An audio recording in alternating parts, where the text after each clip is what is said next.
What's up, YouTube? It is your boy JB, and I am here with the review for This is Love After Lockup. This is season 3, episode 16.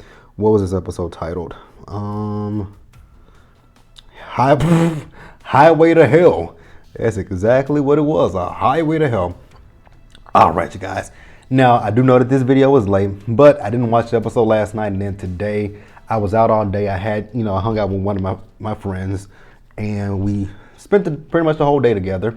And I just recently got back home, so the video was here now. Now, here's a little thing that I want to let you guys know when it comes to my reviews. If you don't see a review up for any show that I review, if it's not up within 48 hours, it's a safe bet that I'm not going to do the review. So yeah, that's a little housekeeping. Well, it's not really housekeeping for you guys. It's just an FYI. That if you don't see a video within 48 hours, it's not going to happen. But let's go ahead and just talk about this episode. And there are 2 more episodes left of this season before we get back into Life After Lockup. You motherfucking asshole. I really hate this damn thing. All right, you guys. So the first couple, technically, one of the people is omitted from the couple. Shonda and Tyrese. Technically, it's just Tyrese. I don't know why we needed this scene with Tyrese. We literally could have done without this scene with Tyrese. So we see Tyrese, and Tyrese is going on a date. I don't know why they were being so secretive about who he was going on a date with. I mean, they could have showed Buffy, Buffy the Gypsy Slayer, because I mean, that woman looked like a gypsy. They could have showed her. So he got a new girlfriend. Her name is Tracy. He's talking about the fact that her ass is fat. I'm like, Tyrese, you and these, I don't even want to say it, but you got a type, all right. And I don't know if their asses are really fat or if they just fat. I ain't being judgmental or nothing like that. But, just saying. We also find out that Tracy was once in jail as well.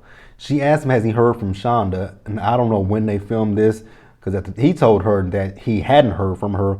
But in the interview by himself with the producers, he said that he talked to her. So I'm like, when the hell was this filmed? First of all, when I saw Tyrese, I'm like, what the fuck? Why is he on the screen? Okay, whatever.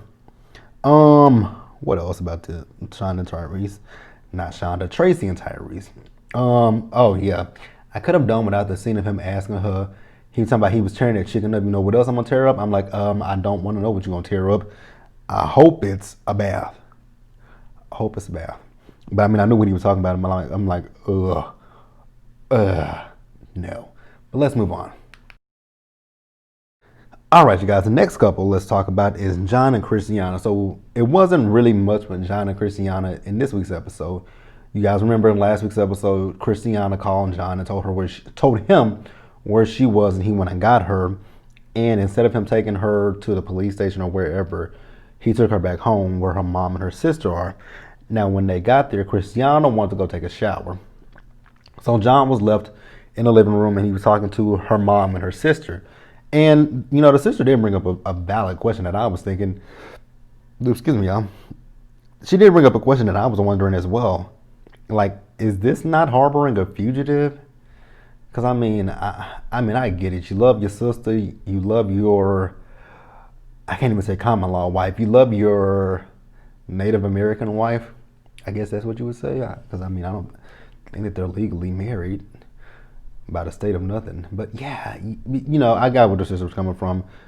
Shit, if the police come knocking down your door, are they gonna arrest us? Because again, love my sister to death, but I'm not facing no charge behind her. So I definitely did get that. And it really was sad to see that scene with Christiana and her mom and her sister, because they were both telling Christiana how they just want her to be home. And damn. That's the thing that bothers me when it comes to the prison system. You think about it, you got rid of slavery, but you created a new form of slavery, because that's what prison is. Those are underpaid, those are slaves. Granted, sometimes they put themselves in a situation, but also it's the environment in which you live in. Like with Christiana, they were talking about wherever this halfway house is, the environment, about the fact that there's drugs. And that's one thing that I don't agree with, is when you arrest someone for, for doing drugs, you take them to jail. I mean, people who do drugs, they need to go to rehab. Putting them in jail doesn't, rehabilitate them. It doesn't do anything for them. I mean, yes, it might, kick their habit for a short time, but if you let them out into the world and they don't have any tools for how to stay clean, then they're just going to repeat the same cycle and they're going to end up right back in prison. That's the thing about the prison system that I really fucking hate. It's so stupid. But, I wish the best for Christiana, honestly, I really do. But I'm going to move on, you guys, because that's going to get depressing at some point. All right, you guys. Next, let's talk about Maurice and Jessica. So you guys remember in last week's episode, Maurice got the $1,000 from Jessica's dad to buy her the ring. So in this week's episode, we see them going to a wedding chapel in Vegas. Now, at first, I'm going to be quite honest with you guys. I was being a little bit judgy when I saw them going to the chapel. I'm like, damn, y'all going to a chapel? But then I had to sit back and say to myself, you know what, JB? Don't be judgmental of these two. Because you don't know their financial situation, number one. Well, you do know Maurice's financial situation. Maurice has no money because he just got out of prison.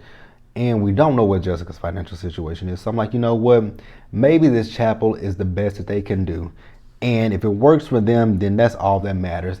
They're in front of their friends, their families, and their loved ones saying their vows to each other. Because Maurice was talking about the fact that they had a janky-ass wedding in prison. So I was like, you know what, that's fine. And then when they looked at this one room, I'm like, wow, for this to be a wedding chapel, that's actually a pretty nice room, especially when that woman turned on that light out, that it was a sunset light. I was like, wow, that's actually really nice. Like, hell, if I was going to get married, I mean, granted, I wouldn't choose no chapel, but I'm like, damn, if I got married in the chapel in Vegas, that would be the chapel that I would go to because it was nice. So then, Maurice, he gets down on one knee, and he got Jessica the ring, and he proposed to her. And I was like, oh, that was sweet. I actually really did like that scene. Excuse me, again, y'all. I really did enjoy that scene between Jessica and Maurice after I let my judgment down. I was like, why are you judging this? Why? That might be all they can afford. So if it was, kudos to them. Let's move on. Or maybe not. This motherfucking thing gets on my nerves. All right, you guys. Next, I'm going to talk about Shawn and Destiny. Yeah, let's talk about them. So you guys remember in last week's episode with Shawn and Destiny, they were going to court to figure out what was going to happen with this case that she has. So she comes out of the court upset, and her attitude is nastier than it's ever. I mean, than we've seen before. I'm like, ooh. Damn, you got a stank ass attitude. You had it before, but it's even worse now. So we do find out that the court case was dismissed, but what they're going to do is they're going to refile against her. I'm like, damn, that is fucked up. But this is the whole thing of your past is coming to catch up to you. Like, you think the people are going to forget about the fact that you cut off your anklet and mailed it back to them? And they're just going to be like, oh, yeah, you were in prison, but we're going to let that go. Nah. They pissed. So, I mean, I get it. I get her being upset, but not really. I really don't get her being upset. But, I mean, you think they're going to be lenient against you because, because of what? What have you proven to them is the thing. What have you proven to the courts that says, I've changed or whatever? Because she really ain't changed. Now, Shawn is trying to look at things on the positive side, and that's where her nasty ass attitude came out. I mean, because she was like, no, I'm going back to prison. Honestly, I hope she does go back to prison, because it'll set her straight. It really would. This is an instance where I do agree with somebody going back to prison. She should go back because it will teach you a lesson. Because again, like I said, I don't feel that Destiny learned a lesson. I don't think she has. Like, I really don't think she has. Because she said, even she said, I think she talked to her mom about if her lawyer had already knew this information, would she have run? She said, maybe. I said, exactly. That's why they're doing this to you. They don't think that you've changed. And quite honestly, I don't believe you changed either. Now, Shawn, This fool still wants to propose to her to ask him to marry him. And I'm like, why? She has a nasty ass, terrible ass attitude. Why do you want to be with that? That is not peaceful. Like, no peace comes from that. So then, they're driving and he's talking about, pulling over so they can go walk by the lake. That's not going to help me. I don't want that. I just want to go back to the hotel room. I'm like, oh God, I can't. I really can't with Destiny. But on their walk, Shawn is telling her, he proposes to her because at first in the episode, she was talking about the fact that he's going to move on from her. I'm like, oh God, can y'all shoot me and put me out of my misery with these two? Can't do it. But let's move on. All right, you guys, let's talk about Chevelle and Quail. So you guys remember, Quail, he's getting ready to go to Houston on that one-way flight. And she's still upset about it. And I'm sitting there thinking to myself, girl, why are you upset about this? This man ain't got no kind of money to first.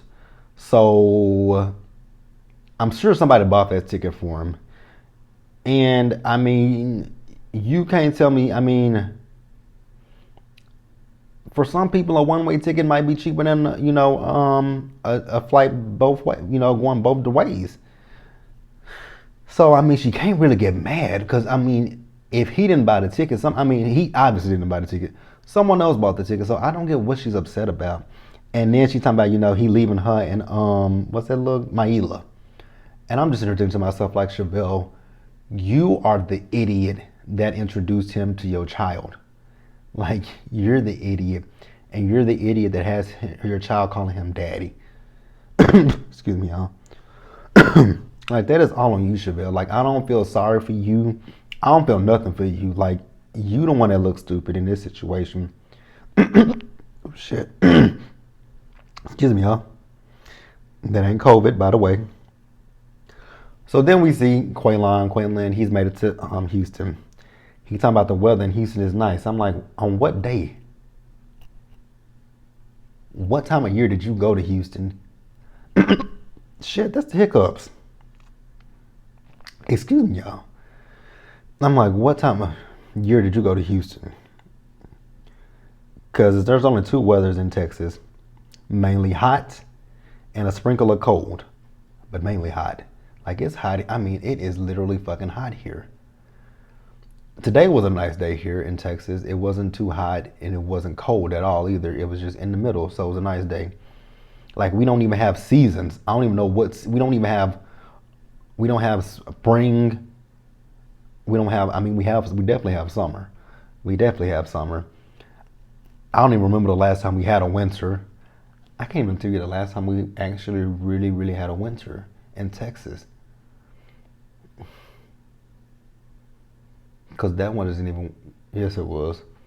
I think in 2000, I think that was 2000. Well, I know what year it was. It was 2015.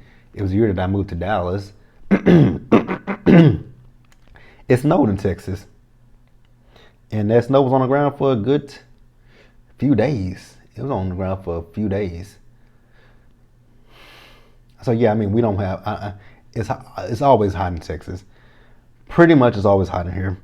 So, once he gets there, he sees his mama. She asks how is Chevelle. He tells her how Chevelle is, that she's mad that he's there. And, he don't know when he's coming back. So his mama is basically telling him he should go on dates. He should look and explore his options in Houston. I was like, oh, okay. So then we meet on one of his other sisters. I don't know what it was with the mama with these names. Quaviance. That is you got Quaylan, Quaviance, whatever the other sister's name starts with a Q, and the mama's name starts with a Q. What the? God damn. Damn. Okay. So, the sister's also talking about, hooking him up with some of her friends. That's cute. I'm like, as long as they don't have your wig type, they fine. So then we see him and his mama. They all supposed to be running errands, but the mama's, one up him, and she took him to a barbershop to speak to the owner of the barbershop as one of his opportunities. But he's like, me cutting hair is not something that, it's not a passion of mine. He said his passion is music. And, he said something that made, that I did like. He want to own his own business and he want to, have his own family. I'm like, that's cool. Ain't nobody hating on that. Ain't nobody hating on that because you are a young man and you still have you still got time to do a lot of things. So I ain't hating on that. Not hating on that at all. But let's move on, you guys, and wrap this episode up. Also, that in a little 30-second blurb, we saw a woman doing his hair. Her name is Ariel. She asked him who did his hair in prison. He said he did it in prison. I was like, oh, if you say so. Do y'all believe him that he did his hair in prison? I know he said he know how to do hair and he's a barber. I'm like, okay, if you say so, I believe you. But let's move on now. Whoo, child. Let's wrap this episode up with Dylan and Heather. I'm going to say it one more time for you, Dylan. Get your shit and run away from Heather because she is batshit crazy. She is crazy as a Betsy bug. My God. So they finally had sex. Now Dylan, in his interview with the producers, said the sex was good. She said the sex was good as well, but the issue was the fact that they were having sex in Aunt Diane's house. So Dylan, you guys remember, he has to go get a driver's license. So they're heading to the DPS office. Now they're running late because Heather was putting on her makeup. So Dylan's like, what did he say to her? He said if they don't make it, because they're talking about the test, and if they don't make it in time to take the test, then it's gonna be their fault. And he said it to her that it would be their fault, but in the interview he said it would be her fault because she was doing her makeup. So they make it to the DPS office. When they get to the DPS office, they tell them no more written tests and no more driving tests for the day. So Dylan is talking to, her and Dylan are talking to the producers. And he says, yeah, he said, yeah, we didn't make it in time because of makeup. She said, makeup? I'm like, Dylan, she finna kill you. Like, she looked like she was about to go, I'm trying to think of a good horror movie where they flip. Ooh, I got a good one for you. She gave me the vibes of that girl from the very first Urban Legend, the one that was a killer. If you guys, oh God, I think I just aged myself because Urban Legend is a movie from the 90s. What is her name? Her last name is Gayheart. I can't even think of her name right now, and I actually have the movie. Like, I love Urban Legend. That is a favorite. That is one of my favorite movies. That's one of my favorite all-time horror movies besides Friday the 13th and Halloween. Speaking of which, happy Halloween, you guys, if you guys celebrate Halloween. Once I edit this video and upload it, I got a marathon of Halloween awaiting me. Like, if there's one thing to know about me, I love the movie Halloween. I'm not a big fan of the holiday Halloween. I don't really fuck with that too much. But the movie Halloween, I will binge watch that year round. I don't even care what season we in. Like, I will binge watch it because I'm not into seasonal movies. That is one thing I will tell people. I don't do seasonal movies. I will do horror movies, but I won't do seasonal. Like, I won't do like Hallmark. They're showing the Christmas movies. I absolutely hate them with a passion. Like, me and my best friend was having a conversation about that once before. She loved the Hallmark holiday movies. I'm like, they get on my nerves. I'm like, I hate holiday. I hate Christmas in July, and I hate when Christmas time rolls around because they preempt my shows that I watch. I mean, all of the shows on Hallmark are reruns, like I Love Lucy and The Golden Girls. I love those shows. And she's like, you watch those shows? I'm like, yes. Well, she knew I watched The Golden Girls, but she didn't know I watched I Love Lucy. She was like, how do you watch that? That's black and white. I'm like, it's nothing. I'm like, there's no big difference between black and white and color. Only thing is, it's colored. It's colored, but yeah. Heather was giving me the girl from Urban Legend vibe. I really went off on a tangent on that one. But yeah, she was giving me Urban Legend vibe. She was giving me Psycho vibe. She was giving me, Ms. Voorhees vibe from Friday the 13th, the very first one, if you guys know that one. Like, she was giving me crazy vibes. I mean, I'm like, oh my God. I'm like, Dylan, don't get in that car. So he said that he told her, baby, I'm just joking. And she says, you know what? Just talk to the producers. Do your interview. So she gets in the car and she's like, ha ha, yeah, it was a joke. Funny, funny, funny. Get in the car, Dylan. And he was like, I'm talking to the producers. She said, get in the car. So he gets in the car. She tells the producers, have a nice day. And she drives off. I'm like, oh my God. Whatever medication Heather is on, they need to up the dosage. Like, seriously, they need to up the dosage. Then she's like, he was like, he said something to her, and she started to take off the microphone pack. She took all the GoPros down, and I was just like, oh my God, she is crazy. Then she started driving down a one-way street. I'm like, oh my God, yeah, she really off her rocker. When she drove down that one-way road, I was like, ooh, Dylan, she finna try to kill you and her. If I was you, I would kick open that door and roll the fuck out. Damn, Heather is crazy than a motherfucker. But that is gonna wrap it up for me, you guys. Be sure to like this video, leave your comments in the comment section below, and subscribe to the channel. Hit that bell notification button so you guys are aware of when I drop anything else. Also, do me a solid favor, you guys. Stay safe out there, stay warm or cool, whatever it's like in your area. Wash your hands, wear your mask, and socially distance. And until the next one, you guys, which is tomorrow, Real Housewives of Potomac, I'll see you guys later. Bye, guys.